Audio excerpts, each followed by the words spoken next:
တမိုင်းတစ်လျှောက်မှာလူသားတွေကြုံတွေ့ဖူးသမျှအကြီးမားဆုံးလျှို့ဝှက်ချက်ကဘာဖြစ်မလဲခင်ဗျားတို့စဉ်းစားကြည့်ဖူးလား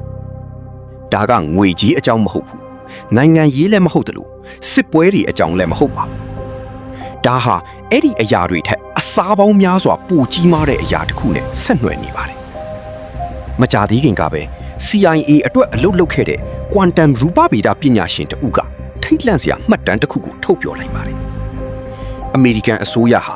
အရင်ကဘသူ့ကိုမှအတိမပေးခဲ့တဲ့လျှို့ဝှက်ဖိုင်ပေါင်း4ထားကိုလူထုအတွက်ချပြလိုက်တာပါဒီဖိုင်တွေထဲမှာဘာတွေပါနေလဲသိလားလူသားမဟုတ်တဲ့ဉာဏ်ရှိသက်ရှိတို့ပြက်ကျထားတဲ့ဂျူးထုရင်တွေနဲ့အေလီယန်ရုပ်အလောင်းတွေရဲ့အကြောင်းတွေပါပဲ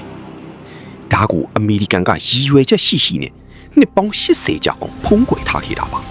ဇလန်းတွေကိုအသီးစိမ်မဝင်ခင်ပါအခုကျွန်တော်ပြောပြမယ့်အကြောင်းအရာတွေကိုဘသူတွေကထောက်ခံထားတာလဲဆိုတာခင်ဗျားတို့အရင်သိဖို့လိုပါတယ်ဘာလို့လဲဆိုတော့ဒါကအင်တာနက်ပေါ်ကကောလာဟလတွေမဟုတ်ဘူးပါပထမတစ်ယောက်ကတော့ဒေါက်တာ Harold Puthoff ပါသူက NSA နဲ့ CIA မှာတာဝန်ထမ်းဆောင်ခဲ့တဲ့ Quantum ရူပဗေဒပညာရှင်တစ်ယောက်ပါအခုဆိုရင်သူဟာ Defense Intelligence Agency ရဲ့ UAP ဆိုလိုတာက UFO ပေါ့ဗျာစုံစမ်းစစ်ဆေးရေးအဖွဲ့မှာထိပ်တန်းသိပ္ပံအကြံပေးအဖြစ်လုပ်နေတာပါနောက်တစ်ယောက်ကတော့ Dan Farah ပါသူကဒီ လျှို့ဝှက်ချက်တွေကို3နှစ်ကျော်ကြာအောင်တိတ်တဆိတ်မှတ်တမ်းတင်ရိုက်ကူးခဲ့တဲ့ Director တဦးပါသူအင်တာဗျူးခဲ့တဲ့သူတွေကနိုင်ငံခြားရေးဝန်ကြီး Marco Rubio ရေတပ်တိုက်လေယာဉ်မှူးတွေနဲ့ဗိုလ်ချုပ်ကြီးတွေပါဒီလူတွေဟာသူတို့ရဲ့ခုံတိတ်ခါကိုရောလွတ်လပ်ခွင့်ကိုပါလောင်ကြီးထပ်ပြီးကင်မရာရှိမှအမှန်တရားကိုထွက်ဆိုခဲ့ကြတာပါအရာအားလုံးက1948ခုနှစ် New Mexico ပြည်နယ်က Roswell မြို့ကလေးမှာစခဲ့တာပါတဲကန်တာယာထဲမှာလူသားမဟုတ်တဲ့တပ်ရှိတွေရဲ့ရန်တစည်းပြက်ကျခဲ့တယ်စစ်သားတွေရောက်လာပြီးရန်နဲ့အတူရုပ်အလောင်းတွေကိုတင်စီသွားခဲ့ပါတယ်အဲ့ဒီအချိန်မှာသမ္မတ Truman ကဆုံးဖြတ်ချက်တစ်ခုချခဲ့တယ်ဒါကိုလူထုလုံးဝမသိစေနဲ့ဆိုတာပါပဲဘာလို့လဲဆိုတာစဉ်းစားကြည့်ရအောင်1940ခုဆိုတာဒုတိယကမ္ဘာစစ်ပြီးခါစားအချိန်ပါတကမ္ဘာလုံးကမြို့တွေပျက်စီးနေတော့လူတွေတန်းနေချီတည်ဆုံးနေတော့ပဲအဲ့ဒီအချိန်မှာမင်းတို့မသိသေးတဲ့ပြင်ပကမ္ဘာကအန်တီရီတခုရှိနေပြီငါတို့လည်းမကာကွယ်ပြီးနိုင်ဘူးပြည်သူကိုပြောလိုက်ရင်ဘလောက်တောင်ထိတ်လန့်သွားမလဲဒါလည်းမကသေးဘူးဗျစစ်အေးတိုက်ပွဲစလာတဲ့အခါရုရှားကလည်းဒီလိုနီးပညာတွေကိုရသွားပြီဆိုတာသိလာရတယ်ဆိုတော့ဒါဟာပြည်သူတွေထိတ်လန့်မှကြောက်တာတဲ့ကမ္ဘာအာဏာကိုဘသူသိမ်းမလဲဆိုတဲ့နီးပညာပြိုင်ဆိုင်မှုဖြစ်သွားပါတယ်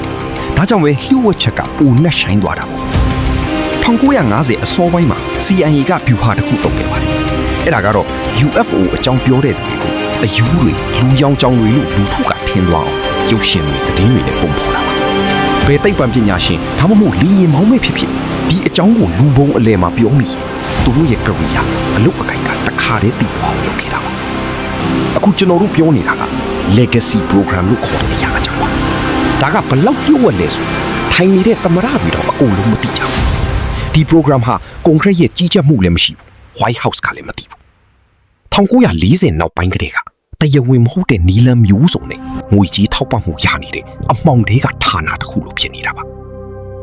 ဖမ်းမိထားတဲ့ရင်တွေကပြသတဲ့စွမ်းဆောင်ရည်တွေဟာကျွန်တော်တို့သိထားတဲ့ယူပပြီးတာရမှာတွေကိုချိုးဖောက်နေတယ်လို့ပါပဲဥပမာစက္ကန့်ပိုင်းအတွင်းပေ8000အထိပြန်တက်သွားတာမြေဆွေးအား G-force နေရာမှာကိုကြော်လွန်ပြီးကိုယ်ကောက်ပြန်တာလားပြီးတော့ကောင်းကင်ကနေရည်သေးကိုဘာအကာအကွယ်မှမပါပဲတန်းဝင်သွားတာမျိုးတွေပေါ့ဒေါက်တာ Puthoff ရဲ့ရှင်းပြချက်အရဒါဟာ space time အချိန်နဲ့ဟင်းလင်းပြင်ကိုကွေးညွတ်စေတဲ့ warp bubble နည်းပညာဖြစ်နိုင်တယ်လို့ဆိုပါတယ်ယင်ဟာ space ထဲမှာရွှေ့နေတာမဟုတ်ဘဲသူ့ရဲ့ပတ်ဝန်းကျင်က space ကိုပါတခါတည်းရွှေ့ပြတာပါဆိုတော့ယင်ထဲမှာရှိနေတဲ့သူက G-force ကိုလုံးဝမခံစားရဘူးဒါဟာနည်းပညာမဟုတ်ဘူးဗျ engineer အတက်တီးတန့်ပဲ CIA ကစမ်းသပ်ခဲ့တဲ့ Stargate program အကြောင်းကြားဘူးကြလားဒါကအဝေးကအရာတွေကိုစိတ်နဲ့နှမ်းကြည့်တာ remote viewing ပါဒေါက်တာ Puthoff ကဒါဟာတကယ်ကိုအလုပ်ဖြစ်တယ်လို့သက်သေပြခဲ့ပါတယ်ထူးဆန်းတာကဖမ်းမိထားတဲ့ alien ယင်တွေမှာ control panel ခလုတ်ဘာမှမရှိပါဘူးဆိုလိုတာကဒီယင်တွေကိုသူတို့ရဲ့စိတ်အာရုံ consciousness နဲ့ပဲထိန်းချုပ်မောင်းနေတာဖြစ်နိုင်တယ်လို့ဆိုတာပါပဲအခု2025ခုနှစ် February မှာတော့အခြေအနေပြောင်းလဲသွားပြီသမ္မတ Trump က UAP နဲ့လူသားမဟုတ်တဲ့တပ်ရှိတွေအကြောင်းအထောက်အထားတွေကိုချပေးဖို့ညွှန်ကြားချက်ကိုလက်မှတ်ထိုးလိုက်ပါပြီအခုဆိုရင်1982ခုနှစ် အပိုလိုမစ်ရှင်တို့ကလကဘာပေါ်မှာတွေ့ကြရတဲ့တဝိကံပုံသဏ္ဍာန်ရင်းတွေအပါအဝင်ဓာတ်ပုံပေါင်းများစွာလူပြူဖြစ်ဆောက်ပြလာပါပြီ။အတွင်းသားတွေရဲ့ပြောကြားချက်အရဒုတိယအတုပ်အထောက်ထားတွေကနောက်ရက်30အတွင်းထပ်ထွက်အောင်မယ်လို့သိရပါတယ်။ UFO ဆိုတာအရင်လိုပုံပြင်မဟုတ်တော့ပါဘူး။ဒါဟာနိုင်ငံတော်လုံခြုံရေးအတွက်အရေးကြီးဆုံးကိစ္စတစ်ခုဖြစ်လာနေပါပြီ